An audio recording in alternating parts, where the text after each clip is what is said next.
Agora nós vamos falar sobre educação. A educação, ultimamente, ela vem passando por várias transformações. Com relação à escola cívico-militares, Bacabal tem agora 2 colégios militares, tinha um, agora nós temos outro em outro bairro. E com a escola militar, a gente observa que o alunado sai preparado para a vida. Houve boato de que o colégio militar iria ser banido do nosso país. Caso o senhor seja eleito, o senhor apoia a expansão desse modelo, o colégio militar, ou também era de acordo com a extinção do colégio militar? Eu gosto de colégio militar. Gosto, vi experiências boas em Goiás, vi em São Paulo, vi no Paraná. E estou feliz que se tem aqui no Maranhão, gosto. Temos 2, da militar e bombeiros. Eu quero expandir. Qual o desafio da expansão? Um colégio militar ele custa mais caro. Ele é melhor, mas ele custa mais caro. Agora, o que nós podemos fazer é, onde não dá para ter uma escola militar, é ter um meio termo, ter a presença da polícia militar na escola. Eu vou te contar uma coisa que é bem legal. Os índices, os resultados de desempenho escolar de um aluno que vem dessas escolas, ele é superior. E a pessoa sai mais, ela chega na escola, tem que estar com o uniforme arrumado, ela tem que cantar o hino, ela respeita o professor. Tudo é melhor na escola militar. Por quê? O que a escola militar tem que as outras não têm? Disciplina. Criança e adolescente precisam de disciplina, precisa de ordem. Se o menino está querendo brigar com o professor, quer xingar, quer bagunçar, o professor tem que ter autoridade.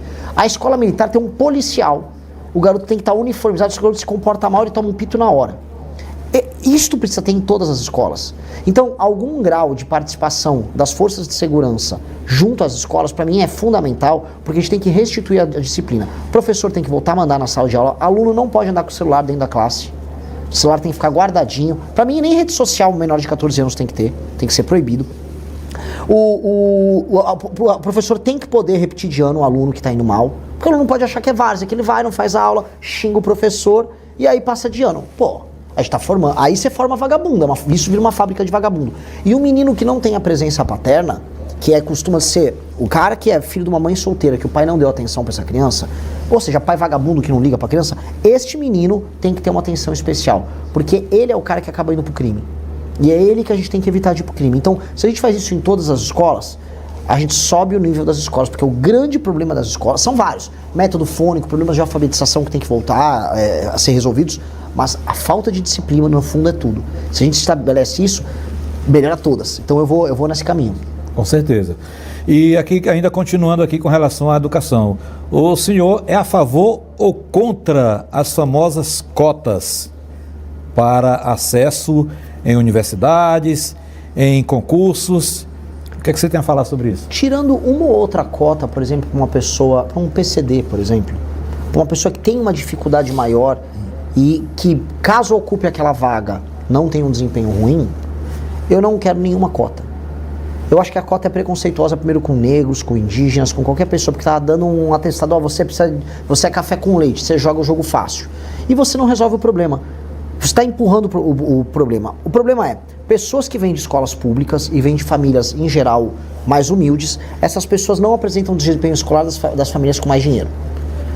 Nós precisamos fazer o seguinte, um jovem, imagina o seguinte, temos uma escola aqui em Bacabal, uma escola municipal.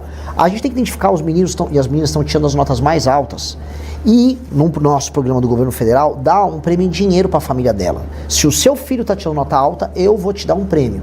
E mais, os melhores alunos, nós vamos pagar a mensalidade deles nos melhores colégios da região. Vou colocar o seu filho no melhor colégio da região e ainda dou uma bolsa para a família. Porque aí eu vou formando esses alunos na base, em todo o Brasil, aos milhares. E aí eles vão para as melhores escolas e aí eles concorrem, seja negro, seja pardo, seja branco, seja índio. Na igualdade. Na igualdade. Aí ele faz o vestibular igual. Porque é injusto, não é? Uma pessoa vai lá e entra por cota enquanto a outra estudou e não passou. Então você está estimulando as outras pessoas a não estudarem. Isso é muito ruim. Até porque a gente sabe que essa questão de cota tem vários requisitos que alguém vai ser prejudicado. Lógico. Aqui em Bacabal, Renan, o prefeito atual, ele está dando um incentivo, se não me engano, parece-me que de R$1.000 para 2.000 alunos da rede pública, os que tiverem melhor desempenho. Ele está fazendo isso? Está fazendo isso aqui em Bacabal. Vou te falar, não conheço, mas aplaudo a iniciativa. Pois é. Porque tem que ser em desempenho. Tudo na vida você tem que premiar o desempenho. Aquele programa Pé de Meia, que eu não gosto, ele premia a frequência, ou seja, o aluno tem obrigação de ir para a escola. Aí eu vou dar o dinheiro porque ele está cumprindo a obrigação dele. O caso aqui é desempenho. Inclusive, cadê o meu cinegrafista? Ele deu uma saída, ele disse aqui, a gente comentando sobre isso, Salomão, o meu filho não quer mais nem saber de celular, é só estudando. Papai, eu quero ganhar no final do mês para a gente fazer uma viagem. É isso. Quer dizer que o interesse, não é? Olha, eu vou te falar, tá? Eu vou até atrás dessa informação que você está me dando para divulgar. Quando eu tô aqui no Maranhão, eu divulgo coisa ruim e coisa boa que acontece. Se isso está acontecendo aqui, é o exemplo que eu quero pro Brasil. Exatamente. Os melhores alunos vão ter prêmio e a família tem que perceber. Olha, chegou meu cinegrafista. O filho dele não quer mais nem saber de videogame, nem de brincar. É verdade? Ele quer ganhar o valor para poder levar ele e a mãe para passear, para um passeio. E tá tirando nota alta? É assim que tem que ser. Aí esse menino, olha só o efeito positivo dessa medida. Esse garoto, tirando nota alta, ele vai aprender a ficar disciplinado, ele vai estudar mais as matérias, vai ficar mais inteligente, ele vai respeitar mais o trabalho, vai respeitar mais o pai, ele vai ver que ele é útil para a família estudando. Aí você cria uma família melhor, um garoto que vai ser um profissional melhor, vai ganhar mais dinheiro, vai passar num vestibular melhor, ou vai fazer um curso técnico bom. A vida vai ser melhor pro filho dele. Isso é uma notícia incrível. Tudo isso através da educação. E a gente fica muito feliz também sobre isso. Vamos falar agora aqui sobre um assunto também, o qual é preocupante, principalmente no momento atual que nós estamos vivendo. É crime organizado. Ontem, em rede nacional, nós assistimos um pronunciamento de um ministro, ele dizendo que só no Rio de Janeiro, de uns tempos para cá, todos os governadores foram caçados e renunciaram e tudo mais. E agora, por pouco, 23 ou talvez mais deputados, todos recebendo dinheiro do crime organizado. Caso seja eleito, qual seria a sua estratégia para combater o crime organizado? São muitas, porque o crime organizado atua de várias formas. Ele pode ocupar um território, tipo ele toma uma cidade, toma um bairro, toma uma favela, ou ele pode, por exemplo, ir, como acontece no Rio de Janeiro, e se apropriar do parlamento, compra os deputados, compra o governador, compra juízes, isso acontece, compra secretários, ministros. Em alguns casos, você vai ter que usar muita polícia para tirar o cara da favela, que é a ocupação territorial. Outros eu tenho que usar o COAF, eu tenho que usar a Polícia Federal, eu tenho que ter escutas telefônicas, eu tenho que usar todo o aparato do Estado para prender, para desmontar isso. Então eu tenho que usar com alguns mais inteligência e com outros arma, poder de fogo puro e simples. E dos dois casos a gente tem que atuar porque está tudo misturado.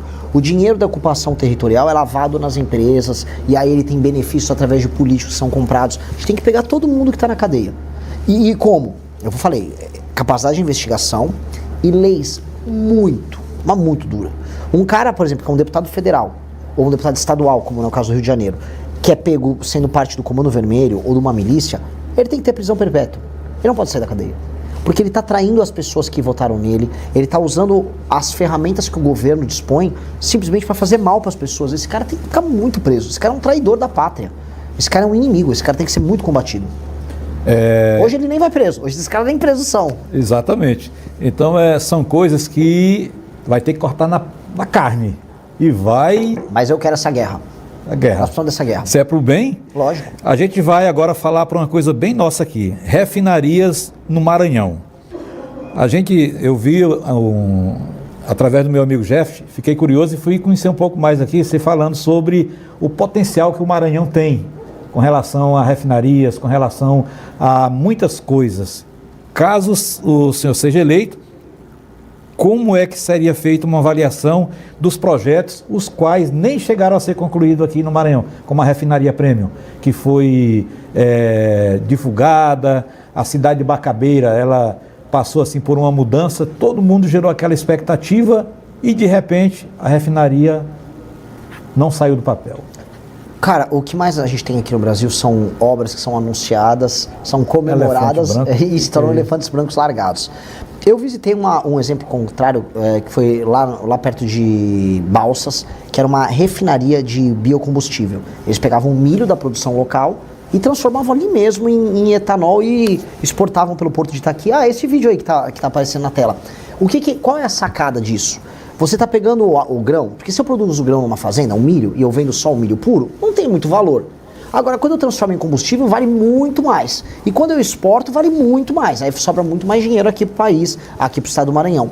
e para as pessoas. Você vai ter gente trabalhando na refinaria, engenheiro químico, um garoto fez um curso técnico no Senai, está operando uma máquina, depois ele vira o chefe do setor. Ou seja, todo mundo ganha dinheiro e o lugar fica melhor.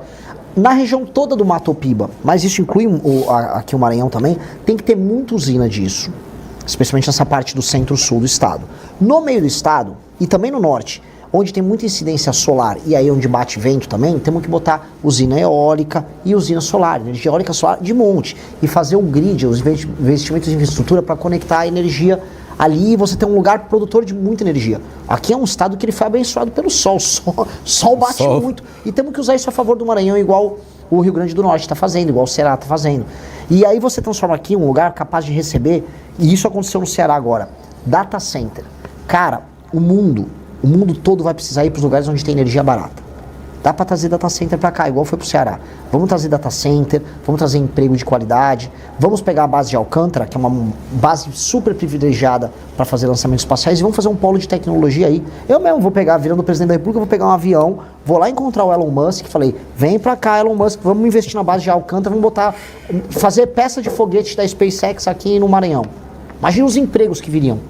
Seria maravilhoso, então a gente tem que ter essa ambição. Você viu só, a gente só tem de falar aqui, ó, refinarias, aumento da capacidade produtiva, energia barata, a gente já está falando de coisas de primeiro mundo aqui no estado. Exatamente. Dá pra gente fazer o estado avançar.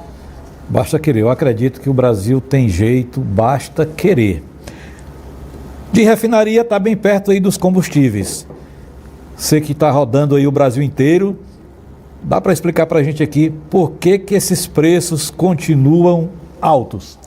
O Brasil depende de diesel e de gasolina também, em geral, feitos em refinarias que não estão no Brasil e feitos de petróleo. Petróleo, para quem está nos assistindo, petróleo ele é um commodity, ele é um produto que é vendido no mundo todo. Os maiores produtores estão no Oriente Médio, onde tem ali o Irã, onde tem o Iraque, onde tem basicamente lugares em crise, em guerra, onde tem a própria Arábia Saudita. Na Rússia, que está em guerra com a Ucrânia. Tem os próprios Estados Unidos, tem a Venezuela. O que todos esses lugares têm em comum? Tá todo mundo em guerra, tá todo mundo brigando. Como esses lugares estão em guerra, o petróleo, né, começa a ser regulado e aí você começa a ter crise internacional no preço, o preço aumenta. Aí impacta aqui no Brasil. O que a gente tem que fazer? A gente produz muito petróleo, a gente tem que ter as refinarias no Brasil para a gente produzir o próprio petróleo e manter ele aqui em diesel e gasolina, só que tem uma dádiva, por isso que eu falei no meu vídeo que o Maranhão pode ser muito parte da solução. É o biocombustível. Hoje dá para fazer etanol de milho, dá para fazer etanol de cana, dá para fazer biodiesel de cana. A gente tem que ter biodiesel sendo feito por aqui, que aí a gente usa isso para baixar o preço do combustível. E aí o Brasil ficar autossuficiente. Isso tem que ser uma meta dos próximos presidentes. E que meta, não é? Porque o desafio muito grande, a gente observa aí que mesmo com a guerra, a gente aqui acompanhando apenas através do noticiário, mas nós somos atingidos quase que diariamente. Até o pequeno produtor, até o pequeno comerciante e que ele quer aumentar alguma coisa, ele já é por causa da guerra. Nós não temos nada a ver com a guerra, mas ao mesmo tempo a gente está dentro da guerra indiretamente. E outra guerra que estamos tratando, Renan, é sobre a vulnerabilidade do INSS. Você sendo eleito presidente, que medidas adotaria sobre tudo isso que está acontecendo? Olha, o escândalo do INSS, ele começou já há mais de 10 anos e ele acelerou muito agora no governo atual do Lula. É um escândalo bizarro. Tem, né, o Everton Rocha aqui do Maranhão envolvido. Teve muita gente envolvida. É um escândalo, assim, dos mais horríveis que tem, porque ele se baseava em enganar os velhinhos, fingia que dava um crédito para a pessoa, gerava uma dívida que era descontada mensalmente na aposentadoria da pessoa. E a pessoa às vezes nem percebia, só sentia que estava mais pobre no fim do mês. Então, eu volto a colocar o que eu falei no começo. Aumento de penas. A gente precisa aumentar muito as penas para os envolvidos. 2, o COAF e a Polícia Federal têm que atuar de maneira independente, porque aí eles conseguem pegar esses esquemas. E 3, a ideia do crédito consignado, infelizmente no Brasil, vai precisar de alguma regulação, porque tem muito velhinho sendo enganado.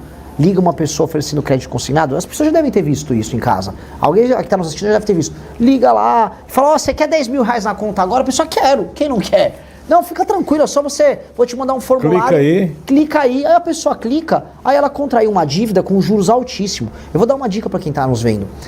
Crédito consignado não tem risco para a pessoa que dá o crédito. Ou seja, a empresa que te liga, o dinheiro que ela vai receber da aposentadoria é o dinheiro certo, que o governo que está pagando vai pingar. Então ele nem devia te cobrar juros, não tem risco. Você cobra os juros mediante o risco. Ou o juros tinha que ser bem pequenininho. Eles não cobram, eles cobram juros de agiota para um dinheiro que não tem risco. Então é maldade pura e simples. Então, infelizmente, isso precisa ser regulado porque eles estão enganando. Você imagina uma agricultora aqui no interior do Maranhão, uma senhora que está na casa dela, tem agora um celularzinho, aí recebe ali uma ligação. Vem, vou te dar 10 mil aqui, você vai poder comprar uma geladeira, vai comprar não sei o que. Ela, eu quero. Ela nem viu e assinou. Isso tem que ser impedido. Tem que ser impedido, porque são coisas simples que principalmente os mais humildes e talvez até alguns que querem ser também muito sabidos caem, e com isso o poder de compra do brasileiro vai ficando cada dia mais pior. Isso, e assim, tá? É só para roubar, não é nem para a economia girar, é só para roubar mesmo. Exatamente. É muita maldade. Então é muito importante isso, porque é o que o brasileiro quer. O Brasil atualmente, digamos assim, que ele está igual a um pedaço de isopor em um oceano, querendo se agarrar em qualquer coisa para poder sobreviver. E é por isso que a gente está tendo esse bate-papo aqui com o Renan, um cara jovem, um cara novo, tem muitas ideias boas que, se colocadas em práticas, eu acredito que muda muita coisa. E a gente vai ter mais coisa para a gente conversar, viu? A gente só vai fazer um rápido intervalo, viu, Jeff? Porque tem mais assunto para a gente falar. Mas já lhe digo de antemão, sendo eleito, prepare-se, porque você vai ser uma briga, sim, de peixe pequeno com vários tubarões, hein? A gente volta já já com mais informações aqui dentro do Balanço Geral. Já estamos de volta com o Balanço Geral. Durante aqui esse pequeno intervalo, muitas mensagens e muitas ideias, e a gente trocou aqui um bom diálogo. E eu vou registrar aqui que o nosso convidado de hoje, ele está satisfeito com a atitude do prefeito Roberto Costa, não foi isso que você me falou? Eu gostei da ideia. De ter feito aí essa premiação de 2.000 alunos, os melhores 2.000 alunos da rede municipal vão receber R$1.000 pelo desempenho. Os melhores alunos irão receber R$1.000. É um incentivo, como já falamos aqui. De novo esse assunto, meu amigo, a educação, ela é uma moeda de troca em qualquer parte. Mas pode falar, está no meu plano de governo para presidente da República, essa mesma medida. Então, ou seja, ele tá, dos 19.000 alunos, ele está separando os 2.000 que forem melhores, vão ganhar um prêmio de R$1.000. R$1.000 da rede municipal. Tenta imaginar o efeito positivo, porque eu já estudei sobre isso. O efeito positivo é o seguinte: as famílias, que muitas vezes as famílias não se interessam pela educação, as famílias, elas vão começar a falar para os filhos, tira a nota mais alta, porque a família vai ver um estímulo positivo em um aluno tirar a nota mais alta, o aluno também. Aí, coisas que eu acho que agregam, fazer uma festa para dar uma premiação para esses alunos. As pessoas têm que mostrar assim, se você estuda, nós reconhecemos você como uma pessoa melhor. E aí a cidade tem que toda premiar o comportamento do bom estudante. Isso gera, assim, em 10 anos com um programa desse, você começa a gerar as pessoas melhores, mais capazes, cidadãos melhores, fora da violência. Isso é muito bom. Excelente. Então, que bom, né? O Colégio Militar tem o aluno nota 10. É um evento que acontece aqui todo ano, e o aluno nota 10 é premiado do governo federal, de Brasília. Só que Brasília ela não gera dinheiro. Esse dinheiro sai, por exemplo, de São Paulo. São Paulo é o estado que mais manda dinheiro para Brasília e proporcionalmente o que menos recebe. Em São Paulo, Paraná, Rio, vários lugares. Esse dinheiro vai para Brasília e aí Brasília redistribui. E ela manda muito para cá. Então o que se espera? Esse dinheiro que está sendo tirado de outros lugares, ele vai ser bem investido e vai fazer a vida no Maranhão melhorar, até que Maranhão está mandando muito dinheiro também, certo? Que essa é a ideia de um pacto. Você ajuda o que está mais fraco e o mais fraco cresce, aí todo mundo se ajuda. Pois bem, a elite política daqui, do Pará, do Piauí, do Acre, do Amapá, Ceará, eles não fazem essa lição de casa. Eles pegam dinheiro, os políticos administram dinheiro para eles, fazem um populismo, festa show, não administram bem, a vida continua ruim para as pessoas, e aí começa todo mundo a ficar bravo. Por quê? Porque a galera lá de baixo, e eu conheço, eu sou de São Paulo, rodo Paraná, rodo Santa Catarina, o pessoal fala, não aguento mais pagar tanto imposto. Sim, o seu imposto está indo pagar para um político malandro que não melhora a vida das pessoas. E aí os caras lá de baixo falam, Renan, e aí, como é que fica isso? E a galera daqui, e aí, Renan, como é que resolve isso? Pois bem, o único caminho para você resolver isso e deixar todo mundo feliz é, o dinheiro que vem para cá, ele tem que ser condicionado a desempenho. E como é que é desempenho? Um prefeito e o governador do estado tem que bater meta. Por exemplo, o Maranhão, você tem ainda 15% de analfabetismo. E aí um governador continua recebendo dinheiro para investir em educação e você tem 15% de analfabetismo? Poxa, isso é injusto. Então assim, tem que ter uma política de metas, tem que reduzir isso para 1%, para 0%. Olha, os números, o Maranhão é um estado que tem 30 homicídios a cada 100 mil habitantes. É uma das piores médias do Brasil, tá no ranking, no top 10. Pô, paga-se mais para um policial aqui no Maranhão do que se paga para um policial em São Paulo, de verdade. Sendo que o custo de vida em São Paulo é maior do que o Maranhão. E o cara, a Secretaria de Segurança Pública não está dando resultado nisso? Paga-se mais para um professor no Maranhão do que para um professor em São Paulo quando ele entra. Agora os desempenhos educacionais aqui estão pior do que de São Paulo? Tem que resolver isso, porque não está usando mal o dinheiro.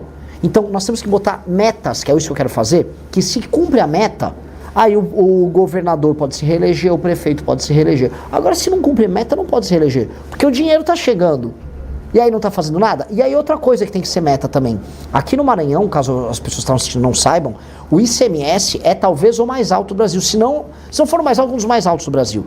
Ou seja, se alguém quer abrir uma empresa aqui no Maranhão, é muito mais caro, muito mais difícil do que abrir uma em São Paulo.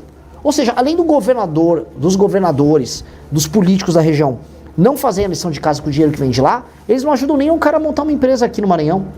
Então, pô, aí não dá, né? Então a gente vai ter que arrumar as contas públicas para você cobrar menos impostos aqui e aí você tem que atrair empresas para cá.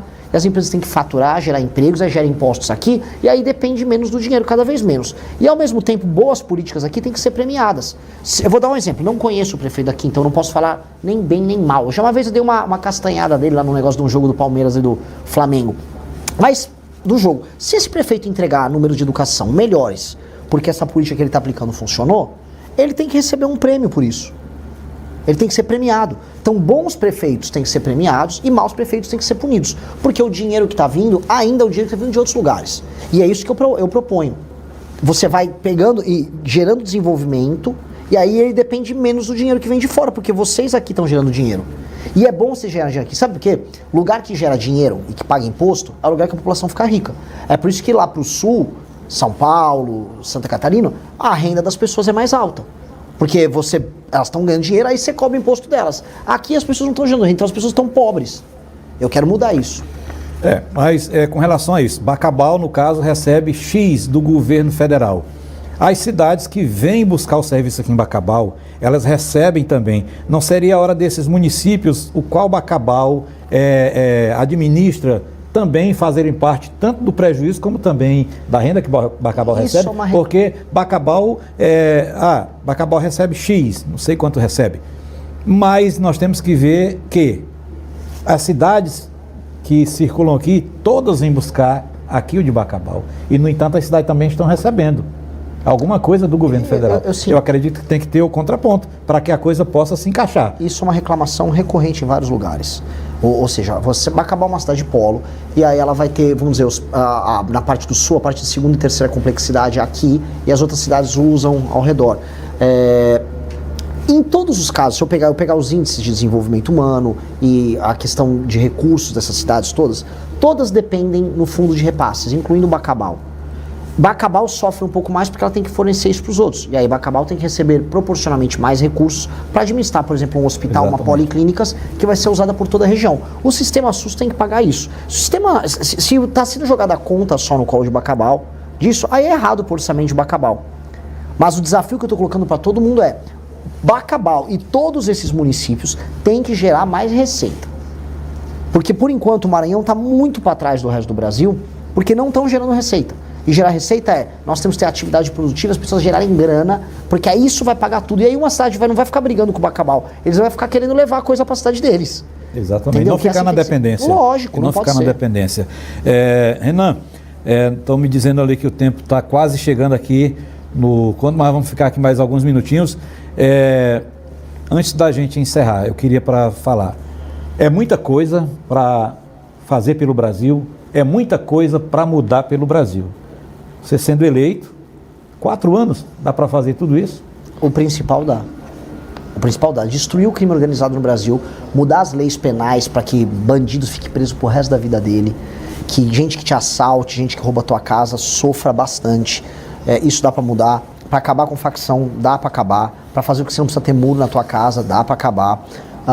Dá para fazer uma reforma fiscal no Brasil que diminua juros para você poder comprar os produtos mais baratos, que consiga começar a diminuir o imposto também para você comprar as coisas mais baratas. Dá para fazer isso. Dá para isso gerar emprego e dá para fazer essa reforma que eu estou falando, que eu chamo de reforma administrativa dos municípios, que vai fazer com que todos os serviços públicos de saúde, educação melhorem muito. E aí a pessoa, no final desses 4 anos do meu governo, já comece a ver, opa, tá começando a ficar bom.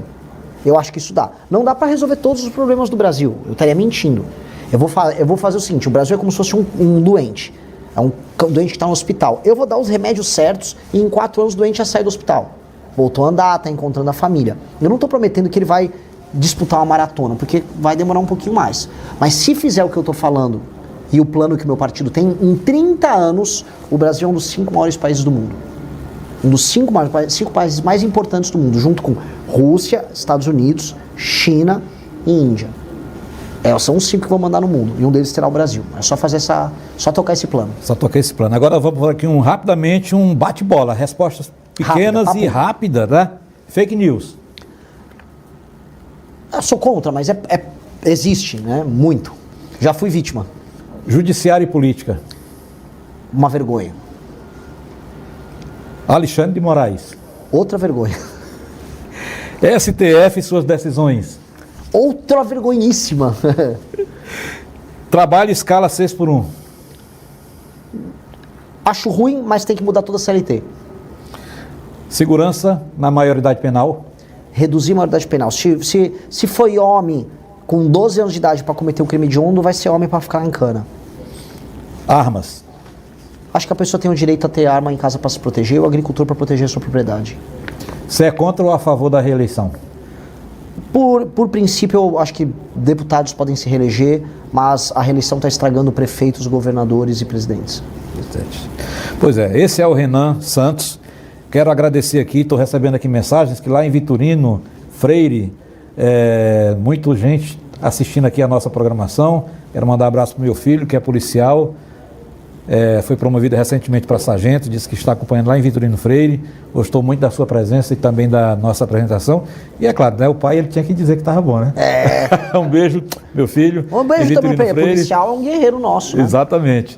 E nesse momento estamos sendo assistidos no terminal rodoviário, em um telão gigante. Estamos sendo assistidos lá no SAMU, Pronto-Socorro Municipal, lá na UPA e em vários pontos mercado da Vila São João também.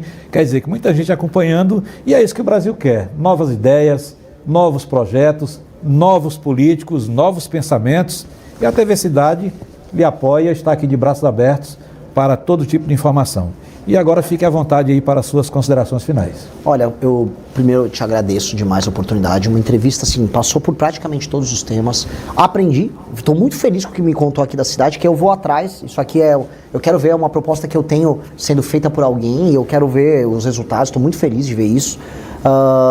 Meu recado para todos é: sonhem que o seu país pode ser melhor. Você não precisa ser dependente de auxílio, de bolsa pro resto da tua vida. Você não vai precisar achar que você vai precisar se mudar para outro estado para tentar um dia arrumar um emprego, procurar uma oportunidade melhor. Você não tem que se esconder do bandido, não tem que andar na rua com medo do seu celular ser roubado, ou de entrar na tua casa ou roubarem tua moto. Você pode viver num país sério, num município sério, num estado sério. Basta a gente ter as ideias certas na cabeça. As ideias certas são ideias que impõem lei e ordem, que matem vagabundo, que façam o seu imposto ficar barato, que façam os seus produtos ficarem baratos, que façam você ter trabalho e que façam você confiar mais nas pessoas ao teu redor, e nós queremos construir isso. É apenas esse meu recado. Agora, o que era para ter começado com isso, nós vamos finalizar. Rapidamente, quem é o Renan? Renan é um cara de 42 anos, nascido em São Paulo, filho de uma família de classe média num bairro operário lá de São Paulo, o bairro da Moca. É um cara que sonha em viver no seu país, não como um país apenas que existe no mundo largado, mas um país que será ouvido pelas maiores nações do mundo. Um país que é respeitado pelos Estados Unidos, respeitado pela China, um país que você vai poder cruzar ele de avião, de carro, de ferrovia, você vai poder escoar seus produtos, que você vai comprar a tua casa, você vai poder comprar as coisas que você quer de maneira feliz e altiva, sem depender do governante cuidar de você, porque não existe governante cuidando de você. Você tem que ser capaz de cuidar de você e se emancipar igual o Brasil precisa se emancipar. Eu sou o cara que sonha em fazer isso. Tá? Eu estou dedicando minha vida a isso, sou presidente de um partido político, mais jovem presidente hoje de partido político do Brasil, e eu vou tornar o Brasil esse país, querendo ou não, enfrentando todos os poderosos que seja. Esse é o Renan Santos, e o Renan Santos gosta de brigar. É isso. Obrigado, hein? Se gostou do vídeo, não se esqueça de dar o like e se inscrever no canal. Nos vemos no próximo vídeo.